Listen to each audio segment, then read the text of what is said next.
Ever love someone so much you walk through fire with them?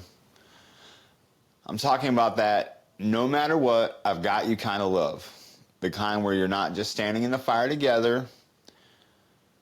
You're both holding buckets, trying to keep the flames off of you. Trying to keep the flames off each other while yourself is burning. Well, looky here. Another podcast with middle-aged dudes talking about shit they know nothing about. Great business model. Here's the thing, though. Men who've lived life to the fullest and seen all the ups and downs have a lot to say. And although we have a ton of fun, like your mom, we have our own opinions that are real and raw. And whether there's 5 people listening or 10,000 people listening, we will always be ourselves. Well, I mean, you know, we may have smoked a bunch of pot, and we're not all the way there, but we're here. We've got friends and we've got enemies. Which are you going to be today? Your hosts, Matt Pierce.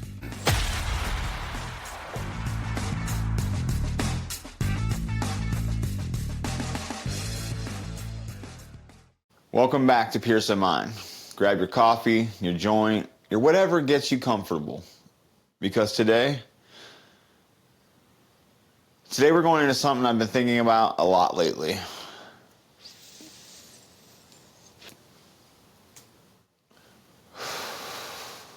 What's it like to go through your own storm while loving someone who's stuck in theirs?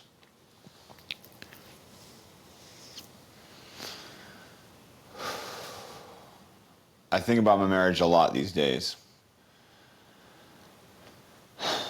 Not in that I can't move on way, but in what the fuck happened and what did it teach me kind of way. Kim and I weren't just a couple. We were 2 people weathering storms at the same time.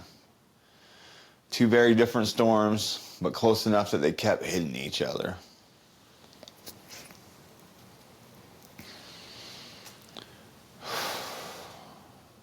There were times when I was absolutely my rock bottom. Mentally, physically, emotionally, Kim was there.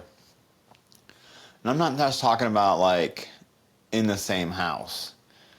I mean, she was fucking there, holding me up, carrying me when I couldn't carry myself, giving me the emotional support that I didn't even know I needed at times, doing the gross shit that you sign up for when you get married but don't actually think you're going to have to do till you're old as fuck.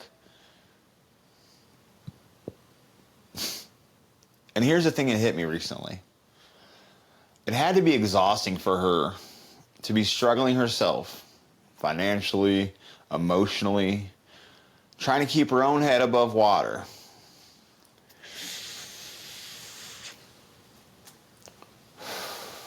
But still showing up for me at 100%, or at least what I thought was 100%. Even when I could have done more myself, I didn't always. Sometimes I leaned on her love a little too hard. And that kind of weight, man, it can crush you. Looking back, I can see how it might have made her start seeing me differently. Not because she didn't love me, not because she doesn't love me, not because, nope, because love gets tangled with exhaustion when you're constantly pouring from an empty cup. One of the first things in therapy, right? You can't pour from an empty cup. You got to keep your cup shit in there. And I'm not going to lie, I had my own fears. Like the crazy thing, I didn't always speak up about my own loneliness or how disconnected I was feeling. I was scared that if I said the wrong thing, if I showed the wrong kind of need, she'd see it as me not being there for her. And that would push her away. So I swallowed it, I held it in, I played strong even when I was falling apart. And I know sometimes I probably presented that in fucked up ways. But honestly, I'm learning on the go here. I'm getting better every day, right? I mean, what about you? Have you ever been so afraid to lose someone that you stopped telling them how you really felt? I feel like so much can be solved with better communication, not just in marriages, but in just general relationships, you know? Well, that's another tangent for another day. And then then came the day that she said she wanted a divorce. The day is burned into me, December 21st, 4th, 20, what? December 18th, you big idiot. You big dum-dum. This is what happens, see? I get like multiple takes into this thing, and because I want it to be good, and this is what happens. And the funny thing is, they're all different, right? Anyways, let's get back to December 18th. I don't know why I said December 24th, because I'm a fucking idiot. Anyways, that day is burned into me. Maybe she had checked out long before, but in my mind, it was like I finally got my footing back. I was ready to be a husband again, ready to be there to show up fully, and that's when she quit me. It felt like I wasn't good enough to be part of her best time. Like I was only the part of the worst chapter in her life, and she needed to get rid of that so she could be happy and move on to a happier, place, since she'd been figuring some shit out. I think what happened was her love for me got tangled up with the exhaustion of taking care of me. Breaks my heart to think about. And yet she still showed up every single time I needed her. She was there. No fucking questions asked. She didn't always love it, but she was there. But now I realize there was a cost she was paying that I never saw. And I think once you've paid a price like that for too long, you can't unfeel the toll it takes.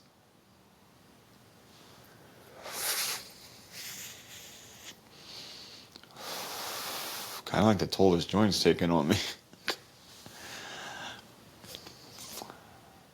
And I gotta own my own part here. I helped push myself off the cliff of her love. That's a hard sentence to say out loud, but I think that I know I can't sit here and pretend I'm not also hurt that I wasn't even part of the conversation. When things were going south, I get it, life's not fair, and I can't expect it to be fair for me. I get that.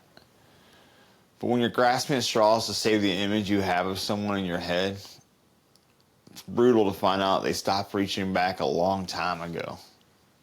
It's a tough pill to swallow when you realize you were probably divorced before she asked for it.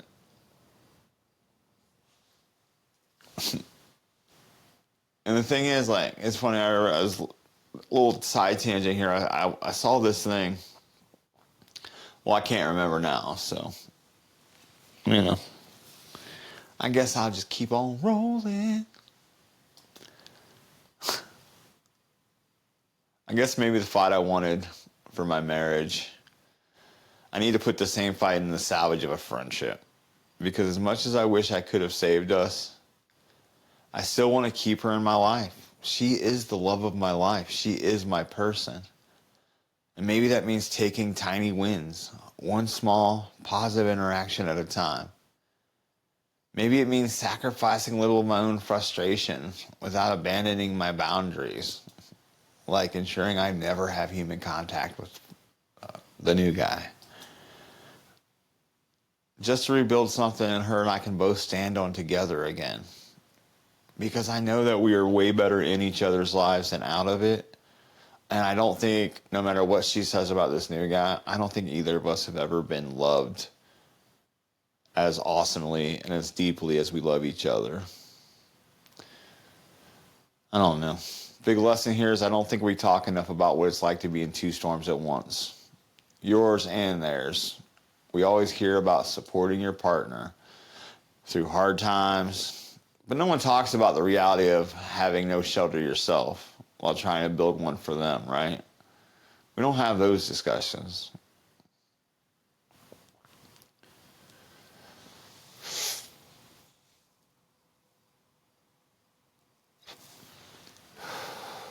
What about you? Have you ever felt like you were both saving someone and drowning at the same time? It's impossible, right? You're both bound to die. And that's basically what the end of a marriage is, I think. All I know His love through the storm is fucking messy. It's raw.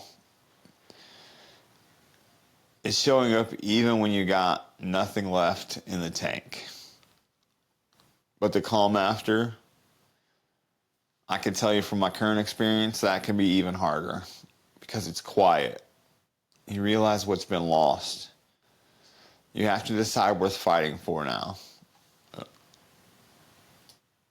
Like, what is worth fighting for now? For me, maybe it's not the marriage anymore. And that's tough to say because I always have hope that my marriage can be saved. And maybe that will be part of moving on, is letting that idea go. But also, maybe it's the friendship. Maybe it's the respect. Maybe it's just the fucking truth. I don't know anymore. But if you've ever been in your own version of this, I hope today gave you something to think about. Or at least made you feel less alone. Because if there's one thing I've learned, it's the silence never heals anything.